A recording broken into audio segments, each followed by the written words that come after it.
that? Oh God, I'm gonna die. I gotta get this on camera. No.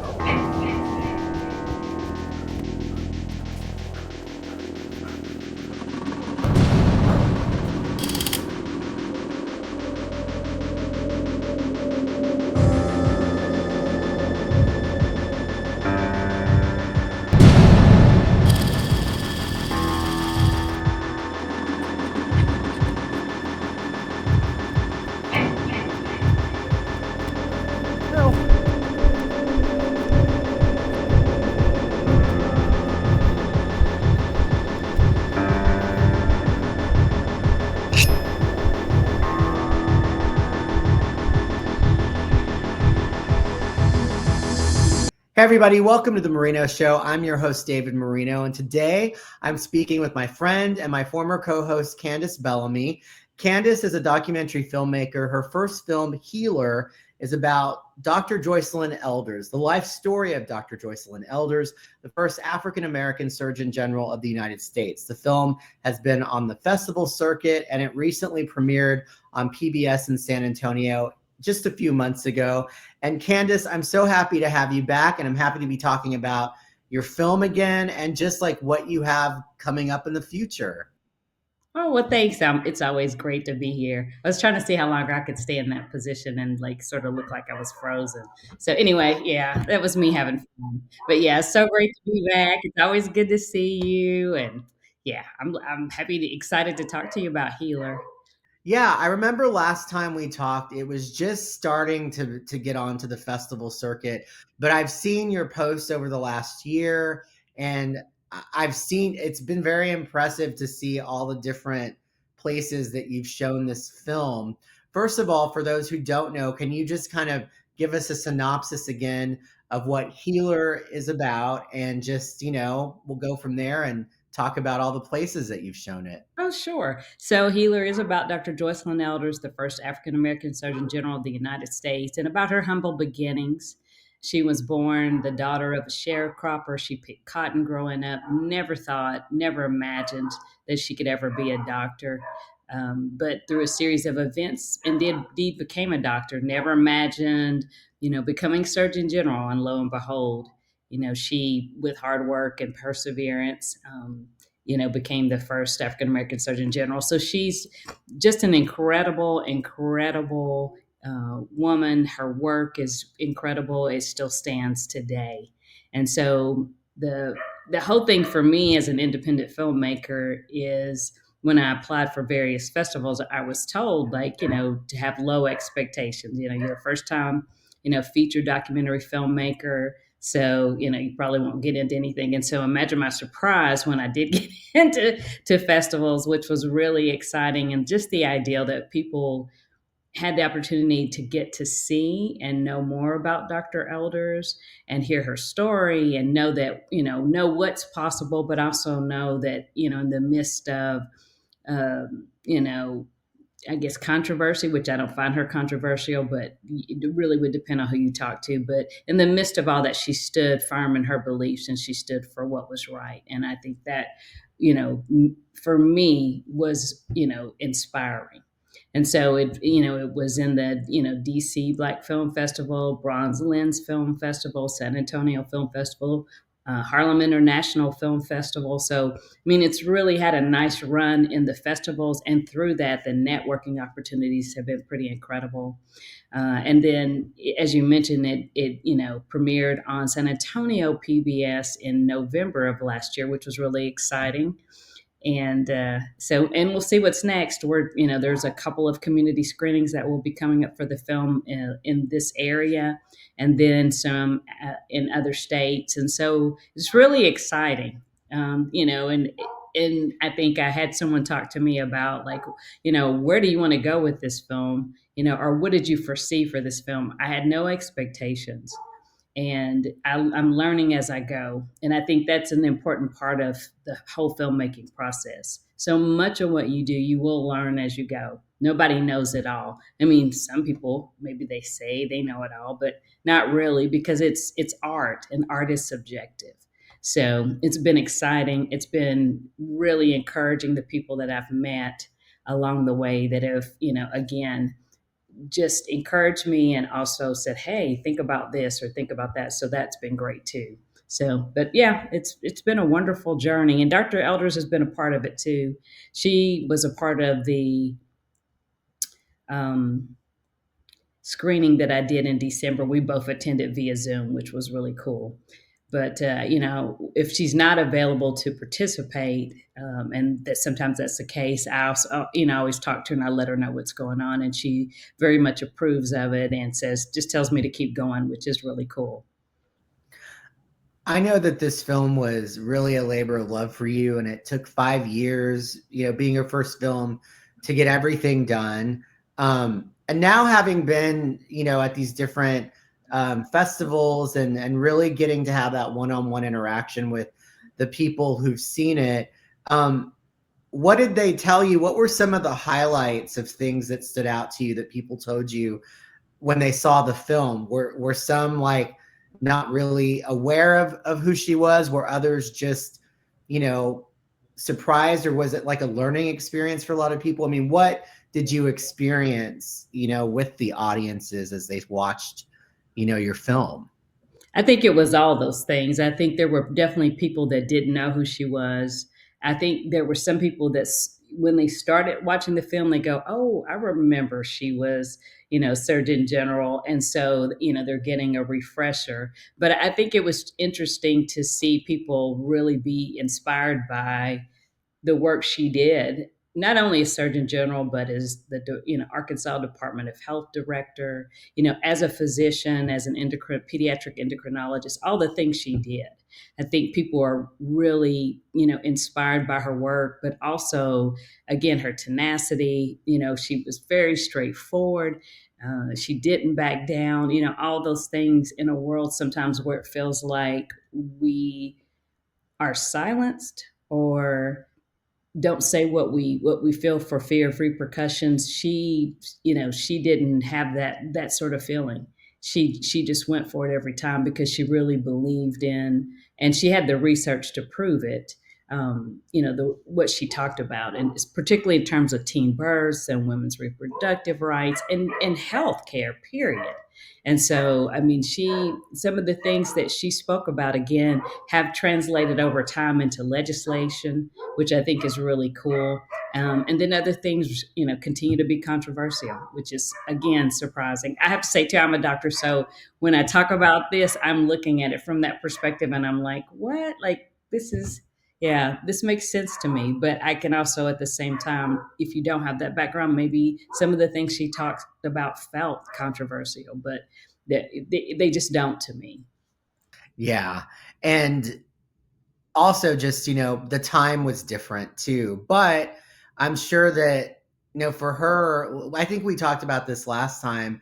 Also, being a minority, a woman, like being in that kind of position, especially at that time, even today, it's not easy at all.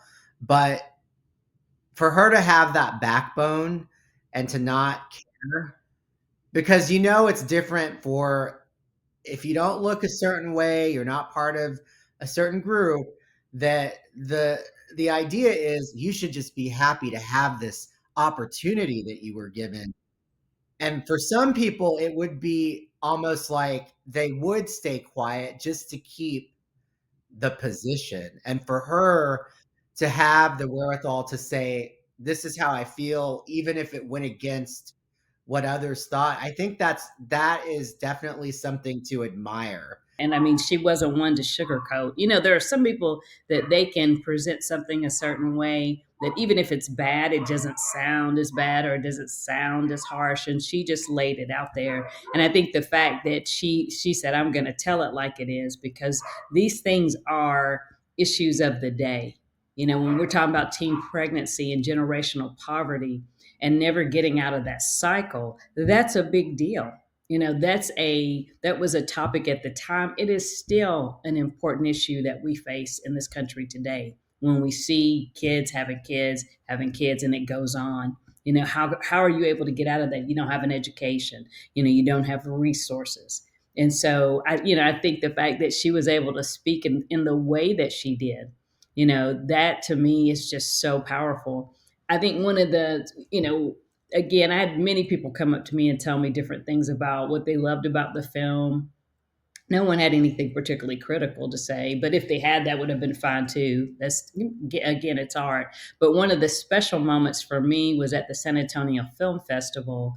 After the film concluded, there was a pediatrician that had trained under her, and he saw that the film was being shown, and so he came to see it, and he said, "I don't know how you did it." He said, "I don't know how you managed to capture all of her work the way you did in 48 minutes, because she had this incredible career, but you did it, and it brought back so many memories for me." And I thought that was, and he was, emotional, and I was feeling emotional too. But it was really special to see someone who had lived some of that, talk about what that had meant to him, and also just how accurate it was in terms of the story that was, that I told in the documentary about her. When our sorority invited Dr. Edith Irby Jones to give the pyramid lecture, and she talked about the difference between the high roads and the low. And I thought she was the most beautiful woman I'd ever seen. And she was a doctor. I didn't even realize women could be doctors. So it was obviously very influential that she was a doctor. Well, I'm very happy for you and happy to see that you were able to get the film into all these different festivals. And not only that, I remembered way back early on, you wanted to get it on television. You wanted it Yes. to be on PBS. That was one of the big goals that you had. And for that to happen, especially this being your first film, I think that's all. It speaks to the content and the film that you made, because it's not easy to get a film on PBS. Don't I know it? Yes, indeed. And I mean, am I able to say, like, because sort of connected me, and even that wasn't a sure thing, but it was just the ideal that you trusted enough in my art to say, hey, I'll connect you with someone, they might be able to help you. And I went through all those channels and it worked out. But I think that meant a lot to me too, to have, somebody believe in you. And then when the person that it gets to actually goes, I really like your film. Like, that was kind of a moment, because I mean, I had, again, no expectations. And I can honestly say I've had connections other places that I couldn't even get a response to my emails.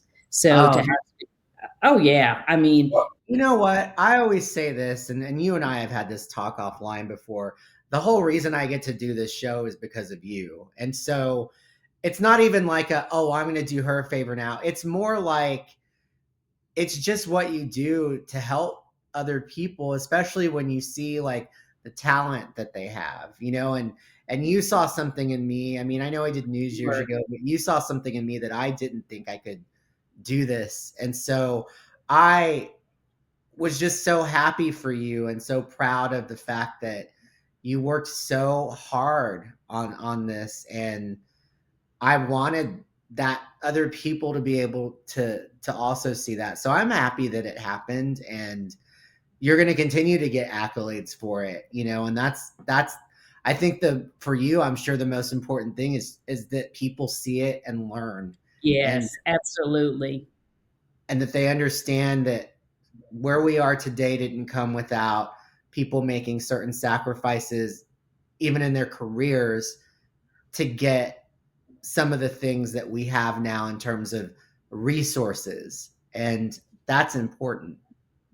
And I think a lot of times, I'm not going to say it's just generational, but I think we live in such a fast paced world now with social media that people do not look back and remember that I everything agree. you have now did not come easy. And even right now, as we talk, there's still a lot of battles that are being fought. So, Absolutely, absolutely. And I think that makes me more determined to tell stories, and in particular, stories about Black women. I mean, I'm open to telling all stories for sure, but like, that feels important to me.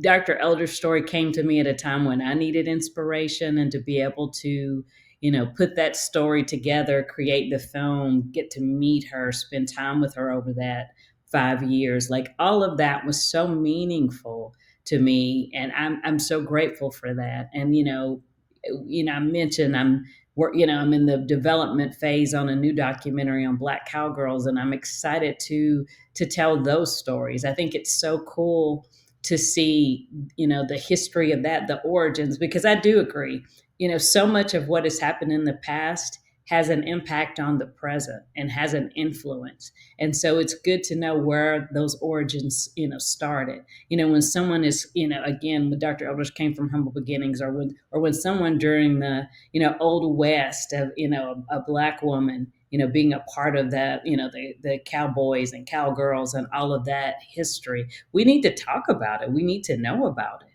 So, like you said, nothing comes without hard work, without people that gave of themselves in a way that, for us, even now, for you and I, we'll never have to experience that level of sacrifice, much less, the next generations that are, come after us. But I think it's just very interesting that we don't want to talk about things, or we, want to look at fast forward. And certainly, most certainly, there are current, examples as far as the cowgirl culture that I will have be a part of this film. But we have to talk about the history of Black cowgirls too. Period.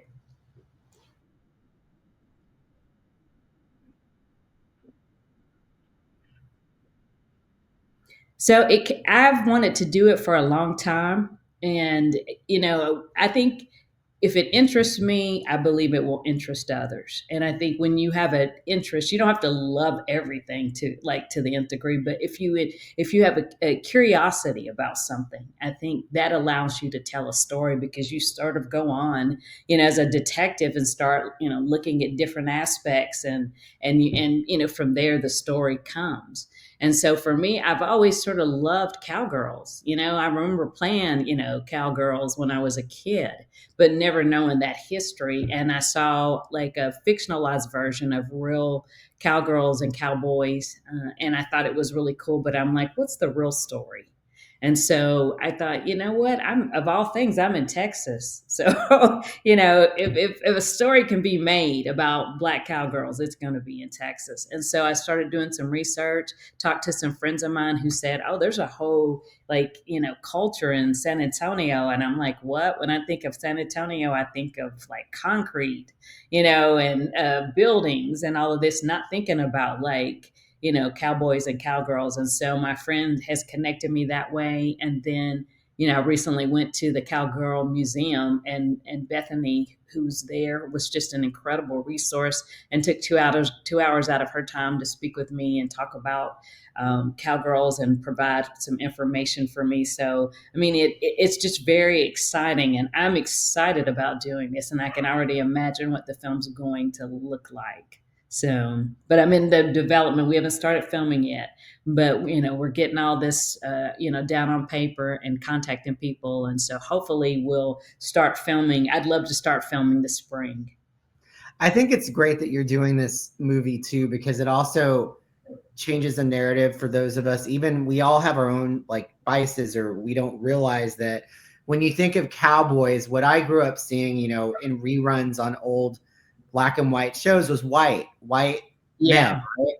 And also there's Hispanic cowboys, San Antonio's known for that as well. But even my own little world, you don't even think sometimes about Black cowgirls, or Black cowboys. And I think it's important. Like, I think that for me is the part that stands out for me, is that that's always existed, but we haven't done a good job in shining a light or having a story about it, because we were all brought up with, I think our generation especially, everybody looked a certain way, and there was one or two people that were your race that were doing something that kind of was profiled. As a kid, I remember like Gloria Estefan or Linda Ronstadt that looked like me, but that was not, it was like there was a few. And so I really appreciate that I feel like for me, that's something to learn about as a person. Like, Mhm. so interested now to learn about like what, this film is going to be, and to see the ones who've been doing it forever, and then the new, the younger too. Yeah. Yes. And what's neat too, like so I have a niece that's 20. And so, she's I've been in her life from the beginning, and like she's amazing, and she loved healer, but I started talking about this idea about the black cowgirls, and she's like, I am so on board with this. She's so excited about it, and we share, I share ideals, and she's done some research too. Like, I feel like I've gotten a lot of support, and I've learned through the healer journey how to utilize the resources I have available to me by way of my community, in terms of like my niece and my friends, and people are happy to do it. Like, it's not like something where I'm asking for hours and hours and hours, but I'm like, hey, if you don't mind, if you have time, and people are really chipping in, and that really is special too, to have community go, I'm excited about this. But like, every time I talk about it and I share like an ideal for like, a trailer or a scene, and she's like, I can't wait to see this. And that's really cool, is that I feel like the story about these women will transcend like age and race, because it's a cool, like, we all like the ideal. Like, how cool back in the day, long ago in the Wild West, would it have been to like be living off the land and riding horses and doing all these cool things.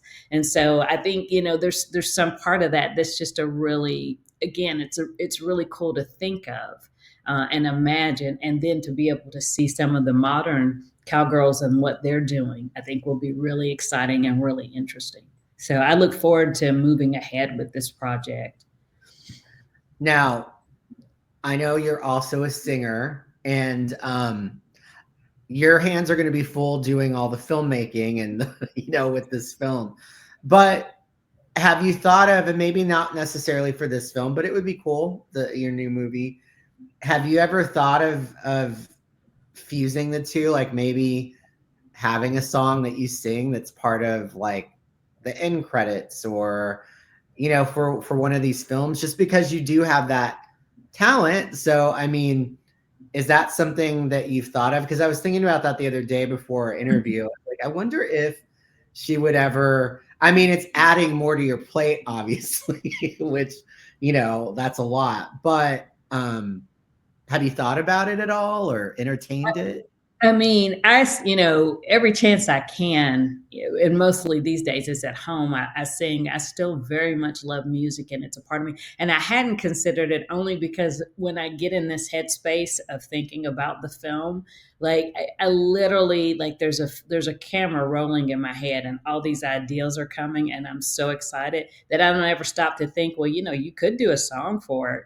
And I have those resources too, by way of, my band and people I've worked with over the years. And actually, since you said it, I'm going to commit to that, because I'd love to do that. Like, how fun would that be? So Yeah, you could do like I don't know, like a kind of a country western or something of that Mhm. theme. If you Oh did it for this. yeah.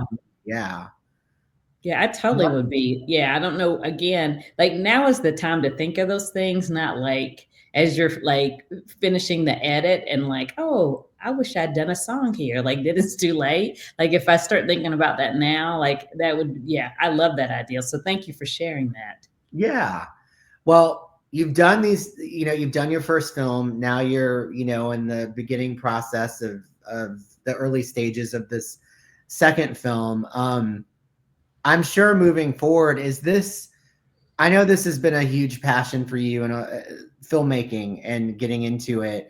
And now that you've been able to, through that first film, everything you went through, learning, the ups and downs of it, I'm sure you have a lot of ideas of things that you want to do. So do you see this as now being basically like part of the fabric of your life that you will I think it continue? has to be. Yeah. I mean, thanks for asking that question. I think it has to be. I think there's a part of me it's so funny, because I remember all these things about when I was a kid, and like being creative and singing and music and loving film and like all these artsy things. But I thought I had to give those up and give them away when I decided to become a doctor. And, I knew it was going to be challenging. And I thought my whole life would be medicine. And when I became a doctor, and it became clear to me that I needed other things, because otherwise I was going to burn out and not even be able to have a career in medicine, I found a way to start to combine some of those things. It started with music, and then I added podcasting, and then the whole film journey. And I'm like, I just absolutely love film. I love storytelling. I mean, I love everything about it. And so, I mean, it'd be lovely for someone to say, I'd love for you to direct this and pay me some, like a lot of money. But, that's probably not going to be it, because there's so many talented people in the world. But if I can cut out my little, piece of the pie and enjoy this journey and get some really cool experiences and create the films I want to make, that would mean nothing would make me happier. So, because I think it's important. I think film touches lives in a way that no other medium does. And it lasts the test of time. You can go back to that. I mean, even old films, they've restored and remastered. I mean, they're still out there. And I think it's just real important. I feel like if we don't share these stories, they're going to disappear.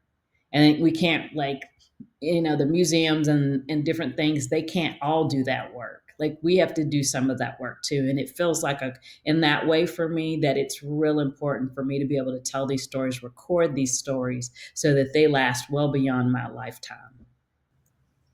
And, I'm sure that, for you, even now with your kids, it's a way to also show them, the history. So that's exciting.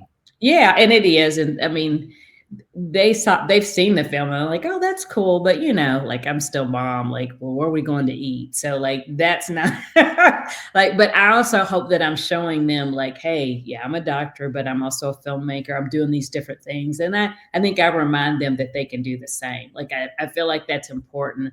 Like, most of us have the ability to do multiple things, and we don't have to do them all at once. Maybe we do them one at a time in different seasons of our lives, but we have that ability. And I think we should never let anyone talk us out of something that feels like it is something we need to do, because we need all the good in the world that we can get. It also is important to remember self-care. And that's something I've learned along the way too. Like, I have learned to say no, or to say, you know what, I can't today, I'm really tired. And so I think you have to find those things in your life and honestly do what's best for you. Like, so many people, people have opinions. They're always going to have opinions. But if you believe in you and you do what's right and what's best for you, ultimately, you will impact others in a really positive and amazing way. So whether they're seeing you do it as an example or with the work you create, like, it's all there.